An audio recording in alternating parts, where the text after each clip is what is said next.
नमस्कार।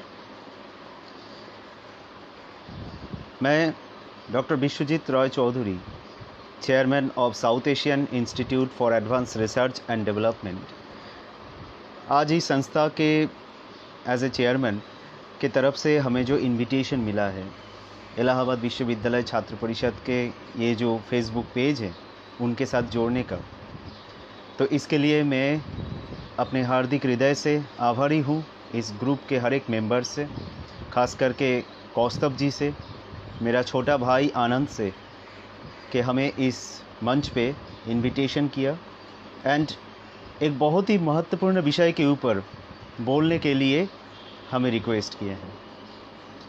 आज का जो विषय है आत्मनिर्भर न्यू एजुकेशन पॉलिसी एंड आत्मनिर्भर भारत, ये एक बहुत ही महत्वपूर्ण घटना है हमारे देश के लिए, खास करके इसके वजह से कि ये एक सिर्फ एजुकेशन पॉलिसी नहीं है, ये एक पॉलिसी सिर्फ हमारे देश का शिक्षा काठामों को जो तैयार करने का, मजबूत करने का, उसका एक माध्यम है ये न्यू एजुकेशन पॉलिसी।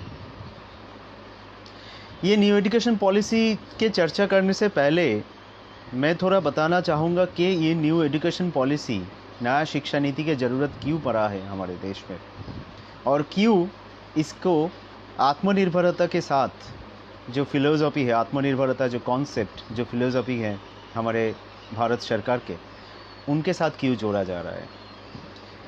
असल में हमारा देश भारतवर्ष एक बहुत ही समृद्धशाली, रिसोर्सफुल, जिसको कहते हैं हिंदी इंग्लिश में रिसोर्सफुल कंट्री है। लेकिन मज़े की बात यह है कि हमारा देश का जो शिक्षा नीति अभी तक चल रहा था, उस शिक्षा नीति में हम अपने देश को कितना समझ पाए। ये शिक्षा नीति हमें मैन पावर तैयार कर रहा था, ह्यूमन को रिसोर्स बना रहा था, ताकि वो सिर्फ अपने काम के लिए, अपना डिग्री के लिए, अपने लिए सोच सकें। उसमें देश का जो फीलिंग्स है होता है, वो फीलिंग्स काफ़ी कम होता था। हमारा जो सिलेबस था, हमारा अगर इतिहास को उठा लेंगे तो देखेंगे पहले कुछ सालों से जब हम इतिहास पढ़ते थे तो इस इतिहास में हमारा जो मेन कंटेंट था, थीम था, वो था ब्रिटिश ने क्या किया है और बाद में कोई एक परिवार का क्या भागीदार रहा है देश गठन में उसके। लेकिन वो सब लोग कहाँ थे जो हमारे देश के लिए आत्म बलिदान दिए? उन लोगों का इतिहास कहाँ है थे जिन्होंने हमारे देश को तैयार करने के लिए अपने सब कुछ त्याग दिए थे? नहीं था वो। लेकिन ये जो नया शिक्षा नीति बना है, ये जो नया शिक्षा नीति आने वाला है, इसमें ये सब है। इसमें एक छात्र अपने सिलेबस के थ्रू से, अपने शिक्षा के थ्रू से कम ये वो जान जाएगा कि एक्चुअली ये भारत का मिट्टी क्या है, ये भारत का मिट्टी कौन से महापुरुष को जन्म दिया है, ये भारत का मिट्टी कितना समृद्धशाली है अपने कल्चर में, अपने इंफ्रास्ट्रक्चर में, सब कुछ में। हमारा जो पहले वाला शिक्षा नीति था, वो शिक्षा नीति का माध्यम से अगर आप देखेंगे तो सबसे पहले बेंच पे बैठने वाला जो लड़का था या लड़की था, वो सोचते थे मैं अपना पढ़ाई ख़त्म करके एक बहुत अच्छा डिग्री लेके कैसे विदेश में जाके अपना कंट्री को विदेश में सर्व कर सकता हूँ, नौकरी कर सकता हूँ। और बहुत मज़े की बात यह है, जो हमारे यहाँ पे लास्ट बेंच पे बैठते थे या जो थोड़ा कमज़ोर थे, वही हमारे यहाँ पे नौकरी करते हैं एंड सबसे कम पैसे में, सबसे कम खर्चे में मंगलयान को सबसे पहले, पृथ्वी के मंगलयान को सबसे पहले प्रतिष्ठित करते हैं, नासा से भी पहले। ये हमारे लिए गर्व की बात है, क्योंकि हमारा देश का जो 130 करोड़ जनता है, हम मानते हैं ये 130 करोड़ जनता सिर्फ अपने नाम या आधार नंबर से नहीं, उसके दिमाग से जाना जाए। उनमें से जितना बच्चे अभी तैयार हो रहे हैं आगे चल के, वो सभी बच्चे आगे चल के अपने देश को जाने। एंड इसीलिए यह नया शिक्षा नीति में ऐसा एक प्रोविज़न रखा गया है कि आप भले ही विदेश में जाके काम करो, सब कुछ करो, लेकिन आपको आपका जीवन का जो 5 साल है, जिस देश का लोगों के टैक्स के पैसे से आप पढ़ रहे हो, उस देश को पहले साफ करो, देश को पहले आप प्यार करो। एंड देश के अंदर, देश के लिए जो गर्व होना चाहिए सभी को, वो ये शिक्षा नीति के अंदर बहुत अच्छी तरह से समाया गया है। ये एक शिक्षा नीति सिर्फ नहीं है, ये एक रेवोल्यूशन है जो हमारे देश को, देश के सारे अखंडता को एक जगह ले आने की एक कोशिश किया गया है इस शिक्षा नीति में। मैं जानता हूँ ये शिक्षा नीति के साथ जुड़े कुछ लोगों को, जिन्हों का परिश्रम मैंने देखा, मैंने सुना एंड समझा भी। एंड मैंने देखा कि ये शिक्षा नीति के लिए जो फीडबैक होता है, ये पूरे देश से कई लाख शिक्षाविद, कई लाख यूनिवर्सिटी के कुलपतिज, उन्होंने अपना विचार इस शिक्षा नीति पे रखे हैं। एंड तभी जाके कस्तूरी रंगन कमेटी ने ये शिक्षा नीति का डिज़ाइन किया था। एंड आज जब ये शिक्षा नीति आएगा, हो सकता है इसमें कुछ खामियां होगा, इसमें कुछ गलतियां भी हो सकता है, लेकिन इसीलिए जब तक ये शिक्षा नीति एप्लीकेशन नहीं होगा तो हम पूरी तरह से इसका आउटकम क्या हो रहा है ये हमें समझ में शायद नहीं आएगा। लेकिन ये ज़रूर समझ में आ रहा है अगर आप ये शिक्षा नीति का ड्राफ्ट अगर आप पढ़े हैं, क्योंकि यहाँ पे काफ़ी सारे शिक्षक या एकेडमिक से जुड़े लोग भी हैं, वो जानते हैं ये शिक्षा नीति का अगर ड्राफ्ट अगर आप पढ़ेंगे तो इसमें आपको भी पहचान में आ जाएगा कि इसमें हर एक पन्ने में हमारे देश के लिए कैसे देश गठन हो सकता है, कैसे देश का बच्चा देश के लिए सोच सकता है, ये तैयार हो सके। आज ये जो शिक्षा नीति बने हैं, इसके साथ आज जो विषय के ऊपर हम चर्चा करने जा रहे हैं उसको मिला के, जो मैं पहले से ही बोल रहा था कि आत्मनिर्भरता को इसके साथ क्यों जोड़ा जा रहा है।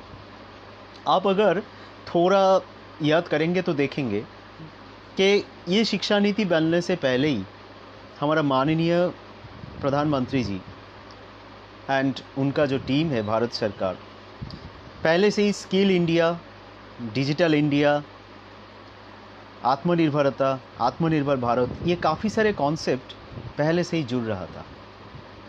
क्यों जुड़ रहा था? ऐसा तो नहीं कि वो नहीं चाहते कि हमारा देश आगे बढ़े। इसके पीछे रीज़न क्या था? जितना मैं समझता हूँ इसके पीछे रीज़न ये होता है कि ताकि हमारा कंट्री आगे चल के एक वेनेजुएला ना बन जाए। क्योंकि आप जानते हैं वेनेजुएला का सिचुएशन क्या हो रहा है अभी।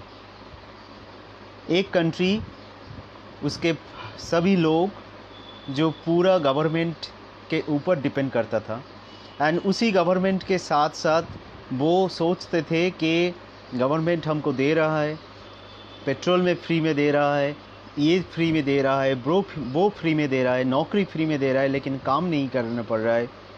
अल्टीमेटली जो होता है एक बर्डन आ जाता है। मैं कुछ साल एडमिनिस्ट्रेशन में था। हमारे यहाँ के गवर्नमेंट ऑफ वेस्ट बंगाल के एजुकेशन जो डिपार्टमेंट थे, वहाँ पे किताब डिज़ाइन करने का जो हमारा राइट टू एजुकेशन एक्ट है, उस राइट टू एजुकेशन एक्ट के थ्रू से जो नया किताब डिज़ाइन हो रहा था, उस टीम में मैं था। मैंने देखा भी एंड मैं ये भी समझा जो किताब चल रहा था उनमें से पढ़ने के बच्चे का कोई मन नहीं है। तो हमने गवर्नमेंट को ये प्रस्ताव दिया था अपने तरफ से कि क्यों ना हम ऐसा किताब बनाए जैसे कि एक इंग्लिश मीडियम में पढ़ने वाला बच्चा के साथ भी हमारा ये बच्चा भी सेम किताब पाए। क्यों ना वो, अगर इंग्लिश मीडियम के बच्चे कुछ ज़्यादा पैसे देकर पढ़ रहा है, इसका मतलब ये तो नहीं कि हमारे जो बंगाली मीडियम के बच्चे हैं या सरकारी स्कूल में जो बच्चे हैं, वो बच्चे और इंग्लिश मीडियम पे पढ़ने के बच्चे में कोई अंतर है। तो क्यों ना हम ऐसा एक सिलेबस डिज़ाइन करें और ऐसा किताब उसके हाथ में थमा दे जो किताब देख के पढ़ के उसे भी कुछ सीखने का मौका मिले।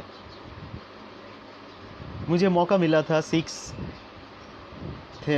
to 8 जो क्लास है, right to education act, national curriculum framework, उसके तरफ से किताब लिखने का, एंड वो फ्री ऑफ कॉस्ट में वो किताब पढ़ रहा है। एंड ये जो सर्व शिक्षा के मिशन थे, ये इसका बीज तभी से तैयार हुआ था जब अटल बिहारी वाजपेयी जी हमारे प्रधानमंत्री थे। तो उन्होंने जो चिंता करके ये सर्व शिक्षा मिशन को शुरू किया था, वो कोई मामूली चिंता नहीं थे। हालांकि वो कोई चटजल्दी कोई ऐसे कोई काम नहीं करते थे, ऐसे कोई डिसीजन नहीं लेते थे जिसके माध्यम से हमें कुछ अचानक फ़ायदा हो जाए। वो लॉन्ग टर्म के लिए सोचते थे। और मुझे लगता है ये न्यू एजुकेशन पॉलिसी का जो बीज है, जो जड़ है, वो तभी से शुरू हुआ। आत्मनिर्भरता एक ऐसा कॉन्सेप्ट है जो एक आदमी को या एक बच्चे को, जो स्टूडेंट है खास करके, उसके अंदर एक अच्छे तरफ से एक कॉन्सेप्ट तैयार कर दे कि बेटा तुम्हें आत्मनिर्भर बनना है। जैसे कि एक बाप, एक फैमिली अपने बच्चे को चाहते हैं, ये इवन एक पंछी भी अपने बच्चे को चाहते हैं कि खुद वो उड़ना सीखे। तो ये आत्मनिर्भरता वही कॉन्सेप्ट है कि हमारा देश का जो बच्चा है वो अपने आप उड़ना सीखे, ना कि किसी के ऊपर उसको निर्भर करना पड़े आगे चल के। क्योंकि सरकार का काम नहीं है नौकरी देने का, सरकार का काम है नौकरी का एक एनवायरनमेंट तैयार करने का। लेकिन आप मान लीजिए, अगर आपके पास रिसोर्स इतना है, man power, skill based man power इतना है, तो आप कितना सर्विस दे सकेंगे? नहीं दे सकेंगे। तो इसके रिगार्डिंग हमें क्या करना पड़ेगा? अगर हमारे ग्रुप फैमिली में इनकम मेंबर्स बढ़ जाते हैं तो हमारा फैमिली का जो स्टेटस होता है, लाइफस्टाइल होता है, वो भी बहुत अच्छी तरह से बढ़ते हैं। लेकिन मान लीजिए आपके घर में 4 बेटे हैं और 4 बेटे ही आपके पापा के पेंशन के ऊपर डिपेंड कर रहा है, तो वो बेचारा पापा कितना लोगों को पेंशन दे पाएंगे? पेंशन का वो हाथ खर्चा दे सकेंगे? नहीं दे सकेंगे। तो हमें आत्मनिर्भर बनना है, कभी ना कभी बनना ही है। हालांकि देखा जाए तो कुछ लोग का ये मानना है कि ये आत्मनिर्भरता की वजह से सरकार अपने देशवासी के ऊपर से हाथ उठा रहा है। नहीं, सरकार देशवासी के ऊपर से हाथ नहीं उठा रहा है, बल्कि सरकार एक ऐसा प्लेटफॉर्म तैयार कर रहा है जिस प्लेटफॉर्म के माध्यम से वो अपने बच्चे को एक मजबूत भविष्य दे सके, एक मजबूत प्लेटफॉर्म दे सके, जिस प्लेटफॉर्म पे ऊपर वो खड़ा होके विश्व के सारे देश को चुनौती दे सके कि भारत एक विश्व गुरु है और हमने इसे बनाया है, ताकि अगले 50 साल बाद, 20 साल बाद, 30 साल बाद ये हम गर्व कर सके कि आज भारत जो जगह पे पहुँचे हैं उसका भागीदार मैं भी हूँ। और इस भागीदार को होने के लिए उसे कभी कभी सरकार को कभी कभी कुछ स्टेप, रेवोल्यूशनरी जो स्टेप बोलते हैं, वो लेना ही पड़ता है। आज जो स्किल इंडिया के बात हो रहे हैं, आज जो आत्मनिर्भरता के बात हो रहे हैं, आप अगर डेटा देखेंगे तो ये लॉकडाउन एक तरफ से हमारे देश के लिए एक आशीर्वाद के तरफ से आए हैं। हालांकि लॉकडाउन कोरोना के वजह से काफ़ी सारे लोगों को हमने खोया, हमारे कई मित्रों को हमने उसका जान हम गंवाया। लेकिन फिर भी अगर देखा जाए तो इस लॉकडाउन के वजह से काफ़ी सारे लोग अपना जॉबलेस हो गए थे। लेकिन फिर भी देखा जाए तो ये लॉकडाउन, ये कोरोना हमारे देश को आत्मनिर्भर बनाने में बहुत सुविधा भी किए हैं। क्योंकि मैं अपने विचार से नहीं बोल रहा हूँ।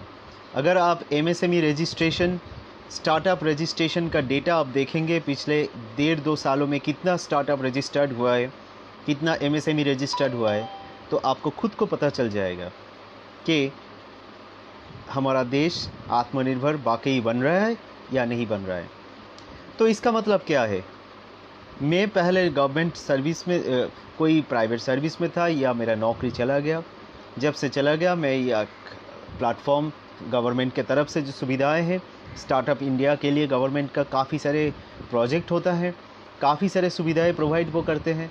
एंड उस सुविधा को अगर हम जानते भी नहीं थे तो अभी हम उसको सुविधा ले रहे हैं। एंड अपने तरफ से एक स्टार्टअप हमारा तैयार करके, एमएसएमई तैयार करके हम अपने देश को सपोर्ट कर रहे हैं। कैसे देश को सपोर्ट कर रहे हैं? हम इवन अपने आप को भी सपोर्ट कर रहे हैं। देश को ऐसे सपोर्ट कर रहे हैं कि जब हम ये एक स्टार्टअप डेवलप होता है तब उस स्टार्टअप से और भी 10 लोगों का घर बसता है, क्योंकि वहाँ से जो इनकम आता है उसके लिए स्टार्टअप को चलाने के लिए मैन पावर चाहिए। एंड उस मैन पावर के लिए को भी उनको हाथ में जब पैसा आएगा, ये पैसा उनके परचेसिंग पावर को बढ़ाएगा। एंड जब वो परचेसिंग पावर को बढ़ाएगा तब आगे चल के हमारे देश का भी इकोनॉमिक डेवलपमेंट जिसे बोलते हैं, सोशल डेवलपमेंट बोलते हैं, क्योंकि आप जानते हैं इकोनॉमिक डेवलपमेंट सोशल डेवलपमेंट को बुला ले जाता है, वही होता है। तो ये आत्मनिर्भरता नहीं है तो क्या हुआ? ये आत्मनिर्भरता ही तो है। तो एक लड़का या एक बंदा जो पहले दूसरे के नौकरी करता था, जब उसका नौकरी चला गया, इवन काफ़ी सारे स्टूडेंट्स के लिए भी ये स्टार्टअप गवर्नमेंट का अपॉर्चुनिटीज़ है।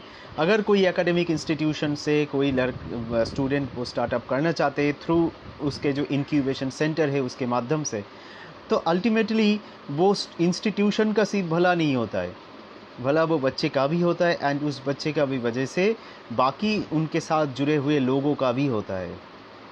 तो आप सोचिए, अगर पहले आपके मोहल्ले में 10 बच्चे थे तो इस 10 बच्चे के अंदर अगर 8 बच्चे अपने स्टार्टअप इंडस्ट्री शुरू कर रहे हैं, तो कभी ना कभी जाके अगले 5 साल 10 साल के बाद वो तो एक ऐसे हाइक पे पहुंच ही जाएगा।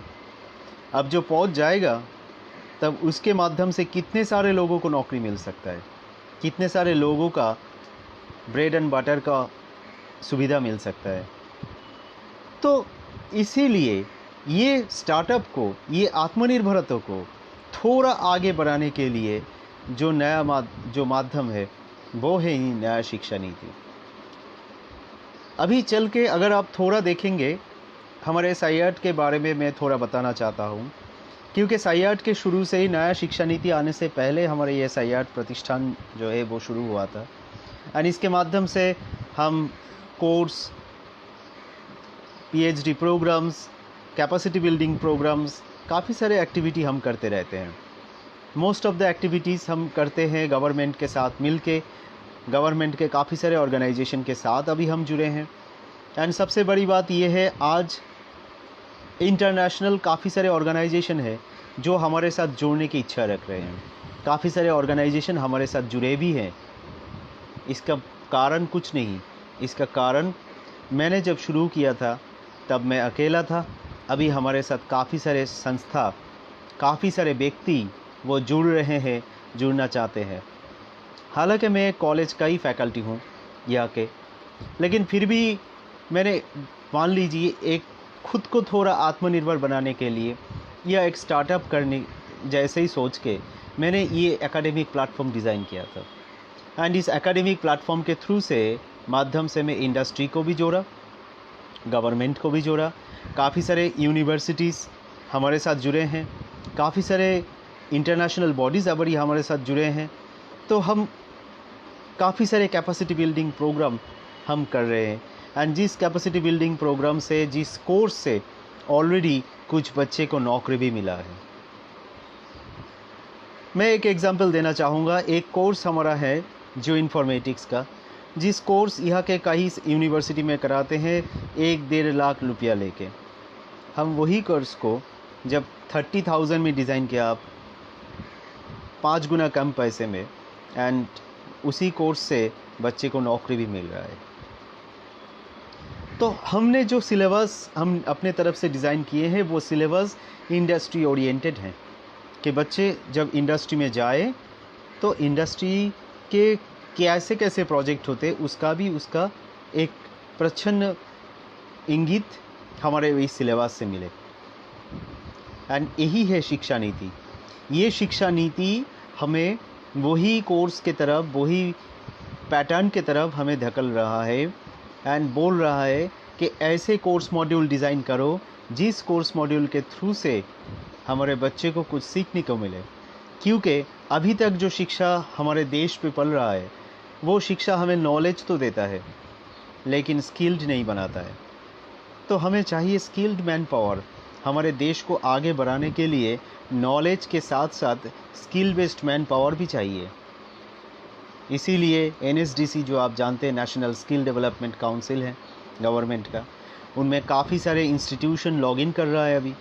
उन लॉगिन की वजह से वो ट्रेनिंग भी दे रहा है, लेकिन सारे मैक्सिमम इंस्टीट्यूशन जो ट्रेनिंग दे रहा है वो स्किल बेस्ड में ही हो रहा है, लेकिन थोड़ा दूसरे टाइप का हो रहा है। लेकिन अभी हमारा जो एकेडमिक इंस्टीट्यूशन है, जैसे इलाहाबाद विश्वविद्यालय, कलकत्ता यूनिवर्सिटी, काफ़ी सारे इंस्टीट्यूशन है, उस इंस्टीट्यूशन को भी आगे थोड़ा सोचना पड़ेगा कि अपने जो सिलेबस करिकुलम है उस सिलेबस करिकुलम के साथ या उस सिलेबस करिकुलम में कैसे हम स्किल को जोड़ा जाए, कैसे हम और भी इंटर्नशिप को ले आ सकें।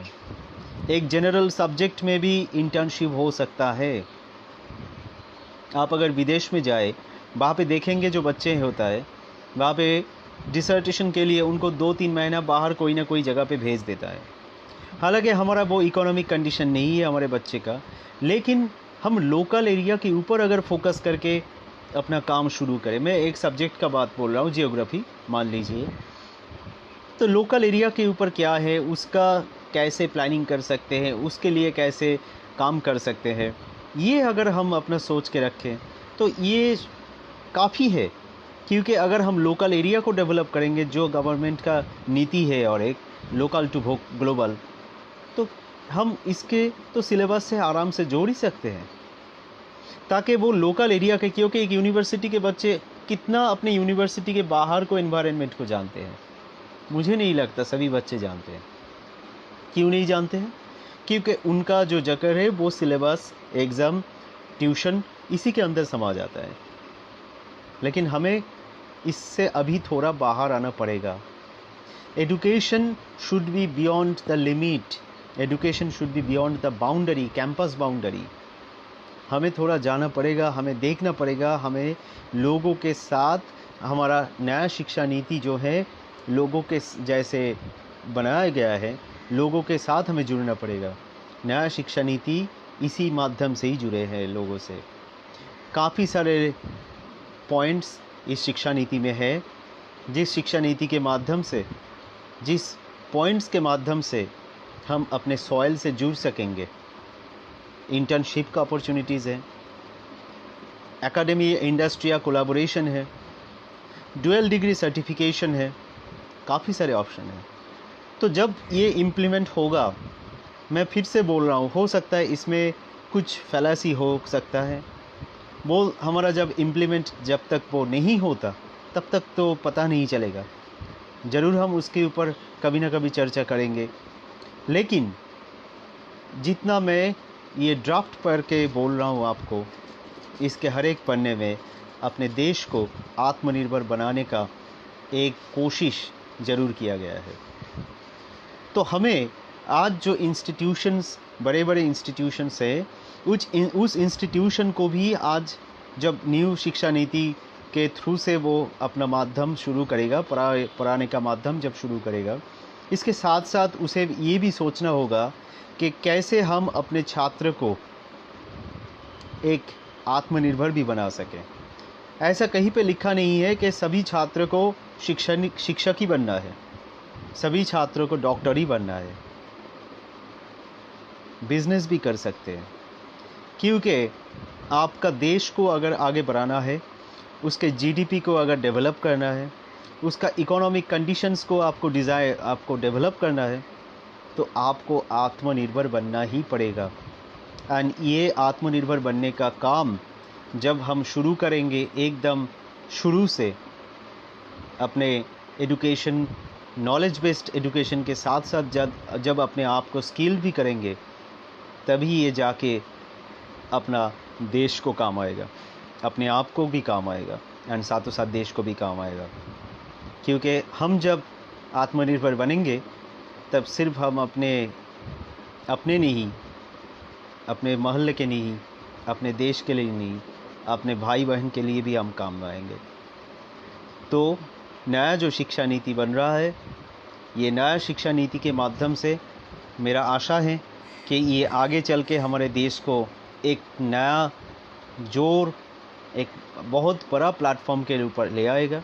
एंड सबसे बड़ी बात ये है, यहाँ पे अगर कोई स्टूडेंट जैसा काफ़ी सारे मुझे लगता है काफ़ी सारे स्टूडेंट भी यहाँ पे हमारे साथ आज जुड़े हैं, तो उन लोगों को भी मैं बोलूँगा थोड़ा अपने दिमाग को भी दूसरे माइंड से सोचिए, कैसे आप खुद एक आत्मनिर्भर नागरिक बन सके, जिस आत्मनिर्भर नागरिकता से हमारे देश को गर्व हो कि हाँ, हमारे देश में सिर्फ एक अंबानी, एक बिरला नहीं है, कई सारे अंबानी, कई सारे बिरला हैं। आप अगर अमेरिका के लिए सोचेंगे या कोई भी फर्स्ट वर्ल्ड कंट्री को देखेंगे, तो उस फर्स्ट वर्ल्ड कंट्री में मैक्सिमम एक अंबानी नहीं है, एक बिरला नहीं है, एक टाटा नहीं है, कई सारे टाटा, बिरला, अंबानी वहाँ पे हैं। तो हमें थोड़ा दूसरे ढंग से अभी सोचना पड़ेगा, क्योंकि हमारे देश बदल रहा है, समय बदल रहा है।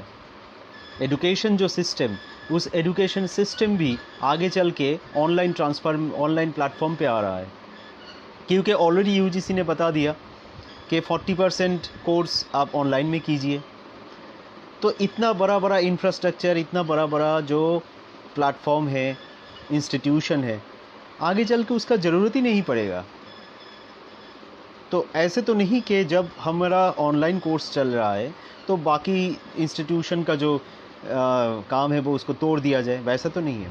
तो उसके दूसरे ढंग से भी काम में लगा सकते हैं, इंडस्ट्री एकेडमी या कोलैबोरेशन करके, एक स्किल बेस्ड कुछ एक्स्ट्रा करिकुलम कोर्स जैसे चला के। तो वो हमारे जो छात्र है उन माध्यम को डेवलप करना पड़ेगा। एंड सबसे बड़ी बात ये शिक्षा नीति में और एक भी है, ये भी मान लीजिए कि पहली बार कोई शिक्षा नीति अपने छात्रों को अपने मातृभाषा में पढ़ने का मौका दे रहा है, अवसर दे रहा है, जो पहले वाला शिक्षा नीति में नहीं था। ये एक बहुत ही बड़ा स्टेप है कि अपनी मातृभाषा से जो आप इतना अच्छे से बोल सकेंगे, इतना अच्छे से लिख सकेंगे, वो आप दूसरे भाषा में शायद ना कर सके। तो जब हम मातृभाषा में बोलना चाहते हैं, जब अब हिंदी में बोलते हैं, हालांकि मेरा लैंग्वेज, मदर टंग हिंदी नहीं है, लेकिन मेरा देश का राष्ट्रीय भाषा हिंदी है।